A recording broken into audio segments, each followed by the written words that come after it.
ವಾಲ್ಮೀಕಿ ನಿಗಮದಲ್ಲಿ ಬಹುಕೋಟಿ ಹಗರಣದ ಪ್ರಕರಣ ಹಿನ್ನೆಲೆಯಲ್ಲಿ ಸಂಸದ ಇ ತುಕಾರಾಂ ಅವರ ಮನೆ ಮೇಲೆ ಬುಧವಾರದಂದು ಬೆಳಿಗ್ಗೆ ಇಡಿ ಅಧಿಕಾರಿಗಳು ದಾಳಿ ನಡೆಸಿ ಪರಿಶೀಲನೆ ಮಾಡುತ್ತಿದ್ದಾರೆ. ಲೋಕಸಭಾ ಚುನಾವಣೆ ವೇಳೆ ವಾಲ್ಮೀಕಿ ನಿಗಮದ ಹಣ ಬಳಕೆಯಾಗಿದೆ ಎಂಬ ಆರೋಪದ ದಾಳಿ ಮಾಡಲಾಗಿದೆ ಎಂದು ಅಧಿಕಾರಿಗಳು ತಿಳಿಸಿದ್ದಾರೆ. ಇದರ ಜೊತೆಗೆ ಬಳ್ಳಾರಿ ಕಾಂಗ್ರೆಸ್ ಶಾಸಕ ನಾರಾ ಭರತ್ ರೆಡ್ಡಿ ಹಾಗೂ ಕಂಪ್ಲಿ ಶಾಸಕ ಜೆಎನ್ ಗಣೇಶ್ಗೂ ಶಾಕ್ ನೀಡಿದ್ದು, ಅವರ ಮನೆ ಮೇಲೂ ದಾಳಿ ನಡೆಸಿ ದಾಖಲೆಗಳನ್ನು ಪರಿಶೀಲನೆ ಮಾಡಲಾಗುತ್ತಿದೆ.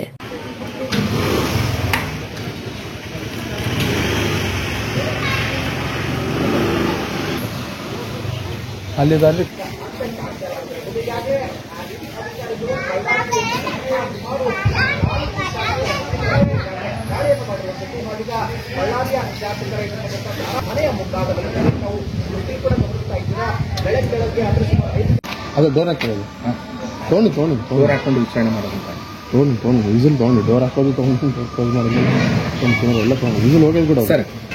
ಸ್ವಲ್ಪ ಹಿಂಗೆ ಮುಂದೆ ಬರ್ರಿ ಅವ್ರಿಗೆ ಹಾಂ ಸಾಕು